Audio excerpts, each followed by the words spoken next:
All right. Welcome, everybody. Happy Monday, and welcome to the Cannabis Minority Report podcast, powered by the National Cannabis Industry Association. I am filling in for your regular host, Khadijah Adams, today to basically bring you the news, as well as we have a very awesome special guest here to get the week started off the right way.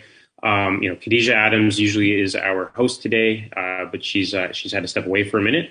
She'll be back next week with us. In the meantime, I'm here to bring up the Cannabis Minority Report here. The goal of our show is to highlight minority entrepreneurs in the space and share weekly news updates about what they're doing in and for the industry as a whole, whether they are members of our association or the community at large. This is NCIA's way of supporting minorities in the cannabis industry. We interview minority and women entrepreneurs, companies that support social equity and social justice, social equity applicants themselves, and a host of other cannabis industry leaders and pioneers. We are streaming live on Facebook, so be sure to tag your friends to join us for another episode today. When we return from our commercial break, we'll catch you up on the latest news as it relates to minorities in cannabis. And I'll be speaking with cannabis entrepreneur Elizabeth Becker of hibnb to learn more about this journey into the cannabis industry right after this. What's up? I'm Vince, and this is NCIA's Industry Buzz. We're continuing our series highlighting our social equity scholarship members today, and this week we're talking to Banyan Tree dispensary owner Adolfo Ace Castillo. His tio was diagnosed with terminal cancer in 2008, and while acting as a cannabis caregiver for his ailing aunt, Ace felt the need to help more people gain access to cannabis. He exited his 10-year career in the banking industry, opening his first medical dispensary, and has since worked to build Banyan Tree from the idea of helping his community in Fresno achieve wellness and enjoyment through cannabis. Read more in Ace Castillo's own words in Industry Insights at thecannabisindustry.org.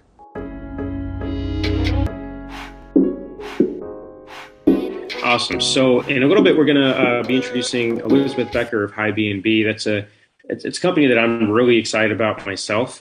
Just the ability to be able to. Well, we'll get into that when Elizabeth comes back. But basically, think Airbnb for those of us that like to consume and be respectable about it. So in the meantime, though, we're going to hit up a couple news stories I want to share. So the first thing is a story out of California. A lot of you are probably familiar with this already, but California has been going through a lot of industry difficulties centered around taxes and the tax liabilities, the tax burden for the last few years of California's adult use market have been really overly burdensome. So much so that a lot of advocacy groups have been literally advocating and marching to Sacramento. I know Supernova Women and Redwood Roots got together on a campaign a few months back. Went to the stairs of the Capitol building and had a whole public rally with some amazing speeches just a few months ago. And the end result of all that organizing and that advocacy work has been the repealing of the reform of the tax code for cannabis companies. To provide some relief. Now, that said, I would say that, and this is coming from HCGA, Humboldt County Growers Association, Origins Council, Supernova Women. The sentiment is, appreciativeness for Governor Newsom and Nicole Elliott for, listening and hearing what needed to be changed, but also recognizing that this is just the beginning, right? This is. At the end of the day, I don't want to say drop in the bucket, but something that really is not going to necessarily move the needle on whether or not small businesses in California and cannabis are able to survive and thrive long term. So while it's a great victory and it's something to definitely, recognize as an incremental change towards creating a positive environment and ecosystem for businesses in California, we also realize we need to do a lot more advocacy. We need to do a lot more work to create an industry that is equitable and does foster the small businesses in California that are really the root of a lot of the industry in this country, to be quite frank.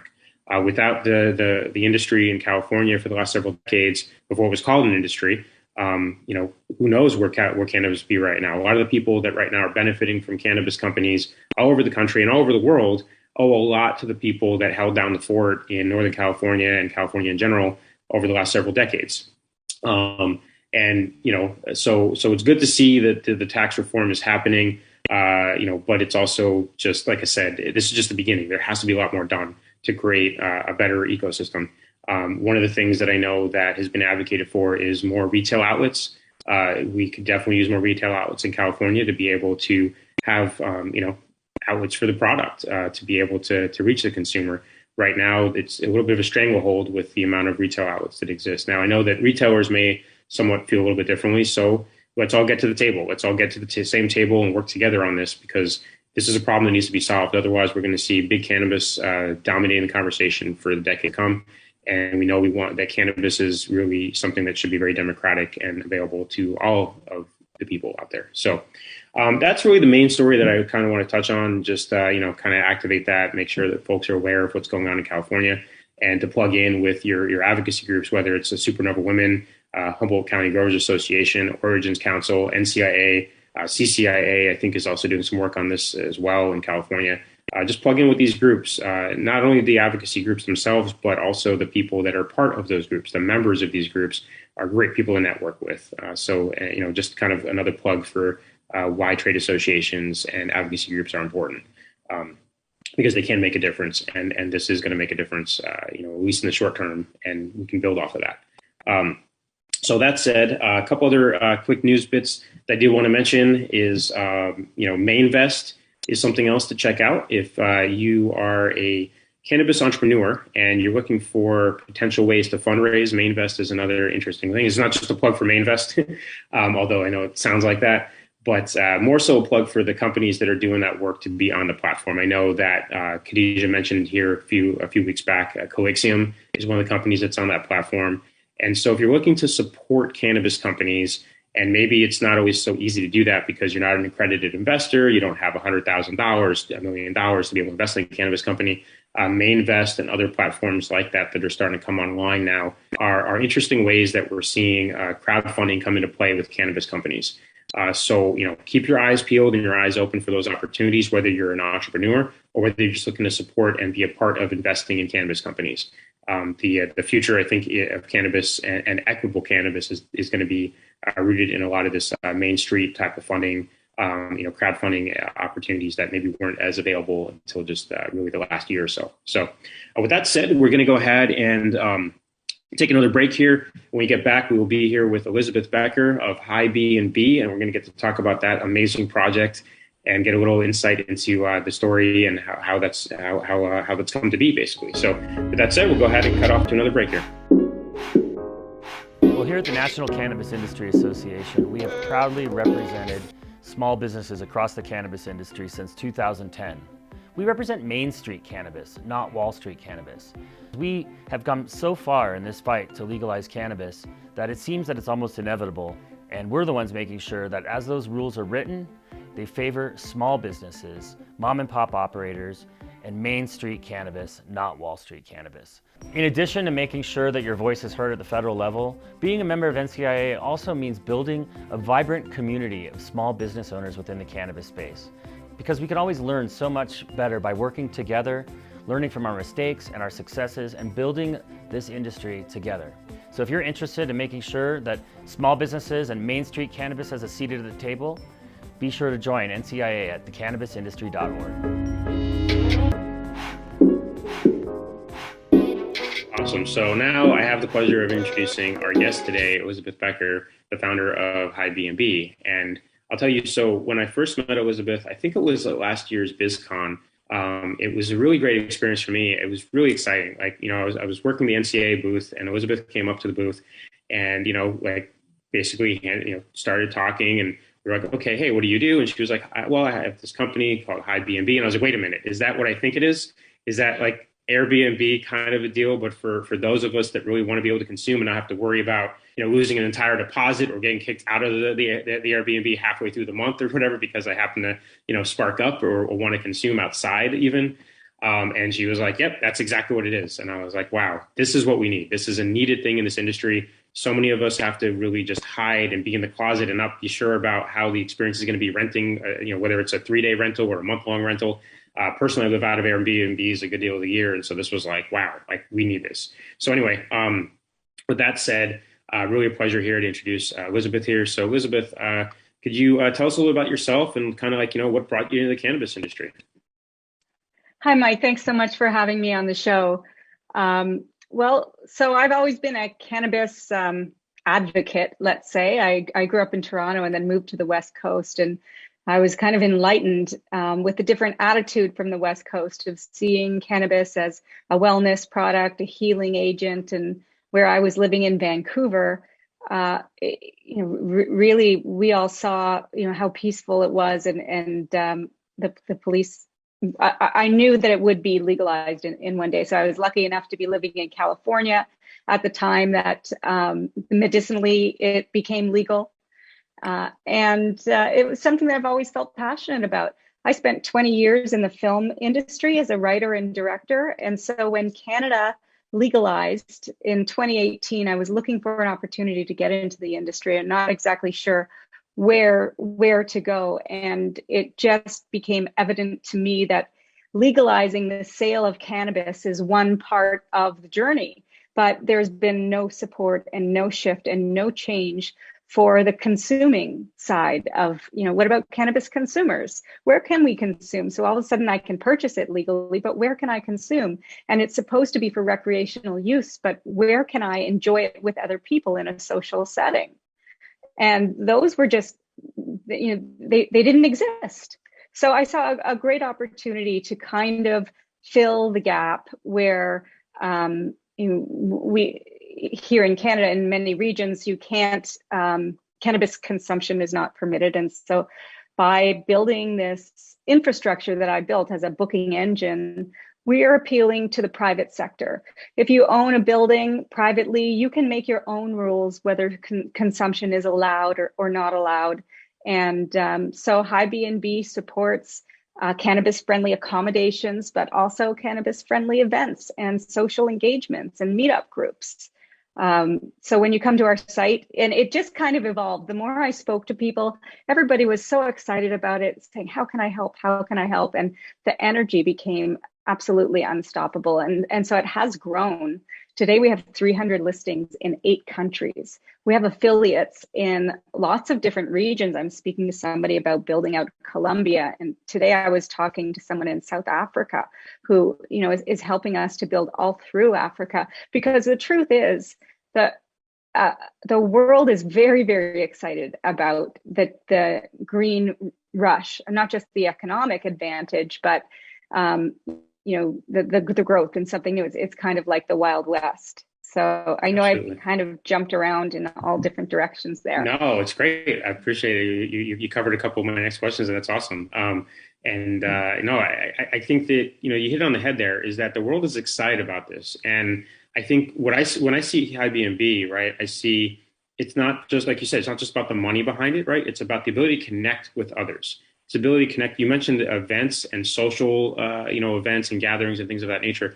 So, can you tell us, like, obviously there's the B&B side of it, but tell us a little bit more about that side, the event side and the social space and all that kind of stuff. Sure. Well, I had a vision really for how I like to use cannabis and what I would like to see. And so on the play high side, because when you get to the site, you can stay high, and that's the accommodations. And then play high is the events. And so it really runs the gamut between a cannabis-friendly massage, whether that's topical or otherwise. It's really whatever anybody can imagine. There are a few people running poker nights, some learning how to heal with cannabis classes. So that's on one side, which is much smaller kind of meetup groups. There are people who have a boat who are offering like an infused meal on the boat, serenaded, or services. Some people who are offering a concierge at the airport, and then bigger events like programs that are 50 people or 500 people or 5,000 people. So we have seen that there's a need for ticketing in cannabis events on the macro event level, not just the little micro event level. So there's really a big difference of the type of events that are on our site. Awesome. No, I love the potential there. And it really sounds like for an aspiring cannapreneur, or even somebody that's maybe not trying to be a full-fledged cannapreneur, but just wants to, again, like connect with their community, and have an offering. It sounds like Airbnb is a great place for this to land, whether it's a small or big, right? Is that correct? Well, you did hit the nail on the head. That's Yeah. exactly why I created hibnb, is that I wanted to give it as a gift. Like, I've never felt more comfortable than having a joint with somebody. The community is a really special community to me because I always feel included. I never feel judged, and I've never felt closer to anybody than when I'm getting high with them. I'm closer with myself. I feel really comfortable with myself. I feel comfortable with other people. So I created it for a way for other people to utilize like that as an entrepreneur, without having to run a whole company. So an individual, if you have an extra space, then it's really easy. You can create a second income coming in. So that is why I created it like that. But I think it may take some time because people don't understand that we can turn to cannabis events as an alternate to entertainment, not just like when I'm traveling and I want to have a cannabis tourism experience, like touring a cultivation facility. That's very different than looking for something to do on Saturday night with my girlfriends and not knowing what to do. Instead of going to a movie, I can go to an elevated belly dance class. Now, I've never been to a belly dance class. I may not ever book it, but if it's a cannabis friendly belly dance class, then I know it's all about having fun. Awesome. And also that makes you probably 10 times more likely to then go ahead and go to that class, probably. That's awesome. Which, takes away that social anxiety that we sometimes feel when, we go to these different things that maybe we haven't done before. I know that, for example, if like I'm supposed to be learning salsa soon enough, and I know that if it was an elevated salsa class, I'd probably be a lot easier to go for me because I know that I could go and be around a lot of other people that are also consuming and we're in a similar mindset. So, like I said, I think that to me, this hibnb concept, it's not just about, getting high and be able to stay high. Like, I love that. Stay high, play high, right? And kind of back and forth. But to your point, it's about integrating this into our lifestyles and making it so it's normalized. I think that's really the big push right now in this country, in this industry is, look, you mentioned before about the licenses, right? The licenses and getting it legalized and all this kind of stuff was definitely the first phase. But this next phase, I think, it's kind of two things, right? It's making sure enough people are included in the industry as we move forward. And it's also making, and a big part of that including people is making sure that we break down those stigmas and we normalize it. So with that said, shifting gears a little bit here, but maybe similar gear here, is what's been some of the biggest challenges that you've been facing as you've been building hibnb? Well, it's grown big. The challenge of growing and knowing, where exactly to put my attention, because I can't be in all different places at the same time. So that's been a challenge and a growth curve for me, as to how to address, my time. I have to be very, very disciplined. I'm at the point where raising capital, we've raised $500,000 in pre-seed capital, which was great. It allowed us to build a very solid infrastructure in the technology and to consult with the vacation rental industry and to have the technical infrastructure to tap into different channel management companies who are aggregators of inventory. So that's great. We're at the point now where we need to create more brand awareness. Nobody knows we exist. And our whole entire model is based on the fact that lots of people are coming to the site, that we can say to different event planners or hosts, so we're going to expose you to a bigger market base. And so we need to be marketing a lot more. We're in the midst of our seed round capital raise. Okay. That's been challenging. Yeah. Because so not only am I starting the company, when somebody sees hibnb, it seems like it's got deep pockets, a big corporation, but it's really just, myself and a few people around me as we've grown. So that's been the biggest challenge, I think.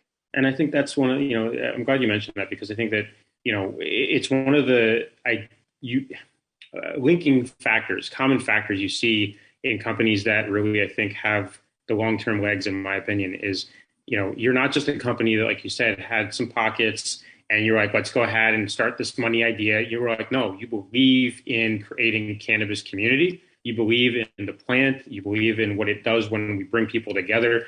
And so it is you and another person or two, like at times, like backing this entire project. And $500,000. I mean, congratulations, and that's awesome. But it's also not a lot of money to get to the point where you're at.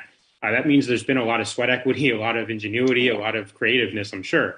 On that note, as you move forward, I mean, I think that's a typical thing. It sounds like you guys are pretty much a tech company in that way, where do need more capital to be able to get that kind of market share to get things moving.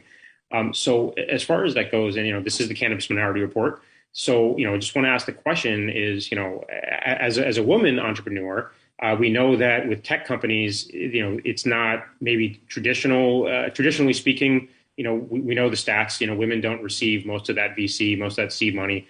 What has your experience been like that in that manner? And, what have you been doing to try to kind of, work around that, so to speak? Yes, that's been a steep learning curve for me. I had no background in capital markets or corporate finance. So in order to, and all of a sudden, capital raising, fundraising has become my primary job, not even building the technology and marketing and running it and connecting people, which is where my passion is. So that, that was kind of a bigger surprise for me, that I had to adjust to make this a priority, and then engaging in conversations that weren't ones that I've spent decades in, and so being new to the terminology, being new to the logic in it, has been a great way to grow. I'm really enjoying that I'm able to be nimble and adapt and adjust and learn so much in such a short period of time. But it is a club. So for the most part, I'm the new person to the club, and if I say the wrong thing or frame it in the wrong way, it's taking me some time to understand how investors learn, how investors look at things. Because sometimes it's a little bit different than the way that I look at it. Just like what you're saying, my interest is building community and creating a service that's utilized and valuable for others to have value from. They don't really care about that. They just want to see exactly what the return is and how much period of time, and they need me to be very, very, laser focused on that. Okay, so it sounds like the thing that the main takeaway I hear from that is that the laser focused is what that's helped you do, is figure out how to be more laser focused and create that value proposition in such a way where it appeals to the investor while not losing your mission, right? And what I have to say here is just, again, I'll reiterate what I said a minute ago, is that, we often can get discouraged, I think, when we're in these situations where we have this awesome mission and we're passionate about something, but everywhere we go to try to find the investors and the partners, they want to know about the bottom line. And we're like, how do we bridge that gap, So do you have any kind of insights, I guess, into so if there's other entrepreneurs out there that are on the same path, like any lessons that you've learned so far, other than, laser focusing, maybe what that means even to be laser focused? Like, how do you laser focus? How do you make sure that your next conversation with the investors go positively? Right. And I think I've not finished answering your last question, which is, how is it as a woman in this environment? Because I think there's stigma against people in cannabis, or, cannabis users. We know there's stigma and stereotype around who a cannabis user is. And all of a sudden it taints somebody's perspective of you. And we're working to break that down. As a woman entrepreneur, are there also similar kind of stigmas or stereotypes attached with women? So I think that there are. I don't want to talk too quickly to say, oh, this, and have a lot of people respond negatively to me. But I think that being a filmmaker and a storyteller, it's very easy for somebody, if I were to say something that is along the lines of what my vision for this is, they would, oh, she's a dreamer. Oh, she's emotional. Or it's just so easy to just write somebody off just there and then. And then they'll never answer your email again. So there are women who are in tech companies, who are raising capital, who are doing a fabulous job. So I can't say across the line that it's there's a bad attitude towards everyone, but it's definitely a bigger fight. That's for certain. And then now to your last question about, can you repeat that last question? Yeah, and before we get to the last question, so I think the thing I'm hearing there then is, so some of the ways that, like, your strength, for example, is your storytelling, your bigger vision. And so it's kind of how do you almost have to temper that to a certain extent without tempering it, right? Because you need to have the big vision, you need to have the story behind it, but then you also need to be able to balance that. So I think that maybe that's the lesson there, right? Is how to find that balance. And also, you mentioned that there are women that are out there that are raising capital. Have you been able to kind of learn from any of them or look at their lessons that they've laid out? Has that been helpful for you? Yeah, I feel very fortunate. There's been a lot of women who have been supportive, who have said, "How can I help you?" There's been a lot of men who have done that too, specifically to support a woman entrepreneur. There's a lot of resources out there. So I'm very, very grateful that some people have been coaching me, helping me, connecting me. Um,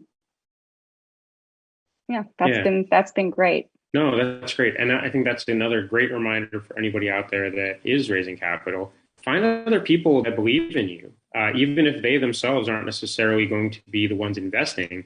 A lot of times people, I feel like when somebody isn't going to be the investor, they kind of don't really follow those relationships up. And I think that, what you're pointing out is that you've been the people that are, yeah, hey, let me help you. You actually say, okay, cool, let's figure this out together then. And I think that's an important key for a lot of entrepreneurs is that, a lot of times, and I've been on the fundraising trail before, and it's a challenge because you're kind of so conditioned that when you hear somebody say, I don't really have, that's not what I can, I want to help, but I don't have money to help you with, or whatever it is, we're conditioned to kind of just dismiss them. And I think that your story is important to realize that no, like work with those people. If people are willing to help you and work with you and be mentors and coaches, then, lean into that. So, would you concur with that then? Is that kind of what you're saying a little bit? Yeah, Yeah. yeah, Okay. absolutely. Um, it's a little bit of a different perspective at looking at things, and as an entrepreneur, you've got to tell a story that's going to get investors excited. Yeah. It's a very different headset than to be building the business. Right. You know, So, and I'm sorry, let's shift gears back into hibnb. We kind of went down the rabbit hole of this investor situation, but I want to definitely talk a little bit more about hibnb before we get moving on from that. So with hibnb, tell me, what is the vision for hibnb? Like, I've heard it from you before, but I know our audience hasn't. So tell me what the vision is 5 years, 10 years from now. What does hibnb look like? well, it really is the normalization of cannabis lifestyle. So that there is no stigma, and we do have touch points in the same way that alcohol is, integrated into somebody's life in so many different points in the day, and there's no stigma against it at all. So I just wanted to be able to provide that for our society where we can enjoy that connection with ourselves. We can enjoy an enhanced experience with nature and really celebrate the plant the best that we can. Awesome. Oh, that's beautiful. So where are you located now? Where you said your listings you have some listings in South Africa. You're talking about Colombia. I know you're in Canada. So that's three plus the US, that's four countries. Like, where else are some of your listings? Like, where, if I'm traveling, where should I be looking for hibnb? Spain, Puerto Rico, Mexico. But some of these countries, we only have like one or two listings. So we're working on it. We're going to be in a different place several months from now. And I can say to everybody listening that if you are excited about what hibnb is, and if you think that you feel that you can help build it in your region, you can benefit by it as well. We have a very strong affiliate program, and that's how we are engaging with all these different people in different areas. So everybody can bring on their network and help us expand. And then we're offering a revenue share for that program that pays out monthly until the end of next year. So it's a great way to create some passive income as well. That's awesome. So obviously looking for more listings in all these different places.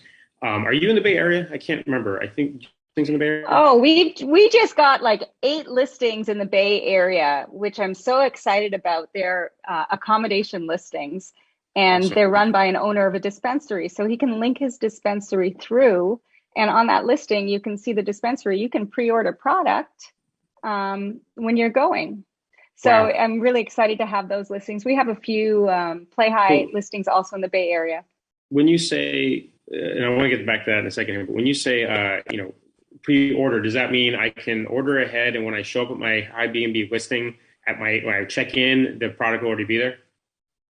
That's the end result that we're working towards. Okay. Right now, there's a few steps that are disconnected, and keep in mind we're in different regions. But yes, with this gentleman's dispensary, the dispensary is linked right in the listing page. So you can book that accommodation, and then you can go into that linked dispensary and make your order right there, and leave a little note that they'll leave it in the room for you. But in the near future, we'll be building an integration purchase right there on the spot.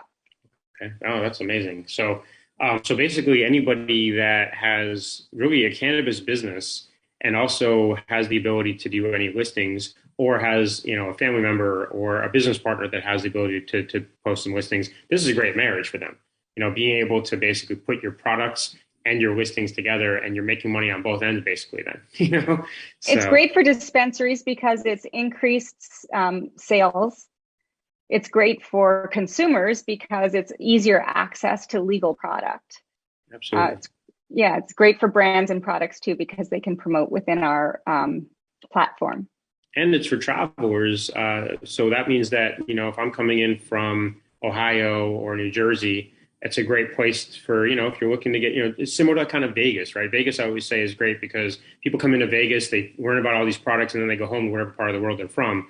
Hibnb kind of has that built into it automatically then, because if somebody's partnered with you, then, if I'm coming in from a state that, I'm interested in getting a footprint in, then I can come in and check out the products, there at Hibnb in San Francisco. And then I go back to Ohio and I tell my dispensary, hey, we need to bring this product out here. This is one of the best experiences I had. Right. Okay. Awesome. Yeah, absolutely. It makes it easy for the international traveler that when you get somewhere, or even interstate traveler, if you want to follow the rules, because you can't carry it across state, right? So when you get there, that at the end of your travel day that you have some cannabis sitting there waiting for you. In California, the host can share cannabis as well. They can leave joints on the pillow, and that's the idea, is that when you check in, there's pre-rolled joints on the pillow, there's an infused bath bomb at the bathtub, there's some infused beverages. So it's a celebration and a support of the industry. And we're looking for dispensary partnerships too, who want to help promote for host acquisition in their dispensary. And then that will also develop that relationship between the host and the dispensary to increase the sales. That's beautiful. So that actually leads me to my last question here today is how can our viewers, how can everybody support you? It sounds like, obviously, of course, that you're on the fundraising trail, but aside from that, there's also, you're looking for listings and you're looking for people to kind of come onto the platform. Can you tell us a little bit more, make sure that, these are my words. I want to hear your words. Yeah, well, that's exactly what we want. So come and visit us at hibnb, hibnb.us. And it's very easy to become a host. There's just there all over the place. It says, do you want to become a host? Just click the button, but you'll find it on the top right. Become a host, sign up, join our network, browse the listings. You can go to Play High and indicate what region you want to look at by city and see what listings are in there per city. You can search by map, which is very easy. So you just go to the map and you can see what listings we have there. We support dispensary listings, accommodation listings, and the event listings. We are on social media. It's at Experience Hibnb. Like us on Instagram, and tell your friends about us. On all of the listings, there's a share button. You can share it to your social media feed. Please let everybody know, because this was a labor of love for me to the cannabis community, as you know, and I need to ask for help so that we can grow and serve the community better. Absolutely. No, I really appreciate you. Appreciate the work you're doing. I know the passion that's there for this.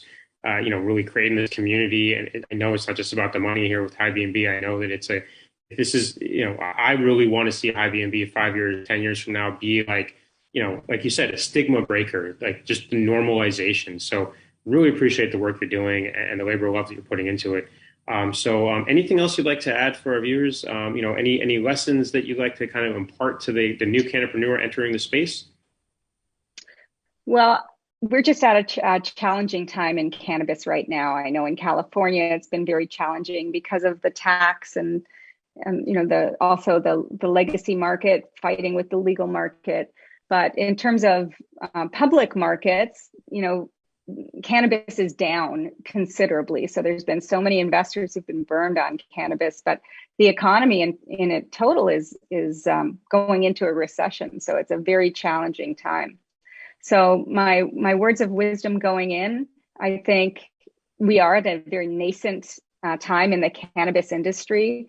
It's still finding its footing, and I would say just find a place where you can work and grow and learn before you move too quickly inside of it is what I would recommend right now at this particular time. Awesome. I think that's great advice. I think everybody could really use that advice. So I appreciate that. Well, Elizabeth, thank you so much. It's really a pleasure to see you again. It's definitely catch up sooner than later. And, I'm going to be checking out the listings and seeing, about playing high, maybe even staying high as well. So thank you so much for everything you're doing. And we're going to take a break here. And when we come back, we'll wrap things up. So don't go anywhere. So thank you very much. Well, here at the National Cannabis Industry Association, we have proudly represented small businesses across the cannabis industry since 2010. We represent Main Street cannabis, not Wall Street cannabis. We have come so far in this fight to legalize cannabis that it seems that it's almost inevitable, and we're the ones making sure that as those rules are written, they favor small businesses, mom and pop operators, and Main Street cannabis, not Wall Street cannabis. In addition to making sure that your voice is heard at the federal level, being a member of NCIA also means building a vibrant community of small business owners within the cannabis space. Because we can always learn so much better by working together, learning from our mistakes and our successes, and building this industry together. So if you're interested in making sure that small businesses and Main Street cannabis has a seat at the table, be sure to join NCIA at thecannabisindustry.org.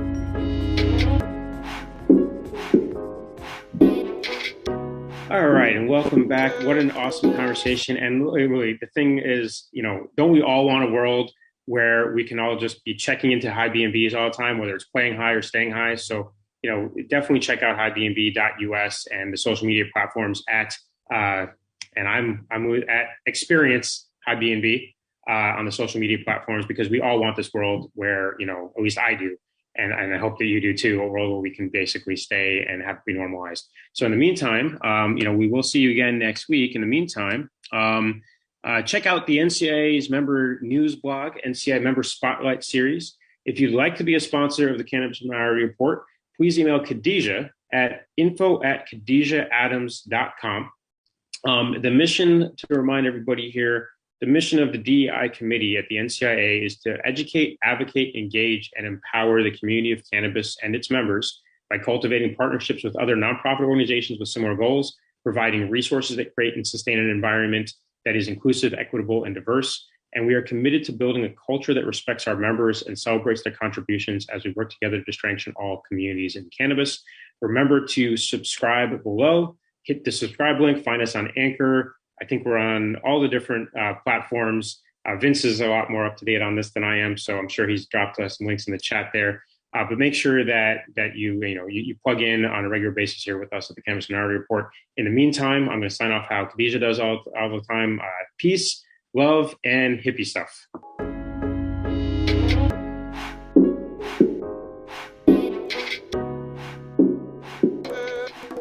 NCIA's Cannabis Minority Report is a product of the National Cannabis Industry Association and NCIA's Diversity, Equity, and Inclusion Committee. We are hosted every week by Khadijah Adams. Our executive producers are Aaron Smith and Vince Chandler. We are directed by Vince Chandler and produced by Bethany Moore. Please, please, please find out everything you can about the growing and equitable cannabis industry at thecannabisindustry.org.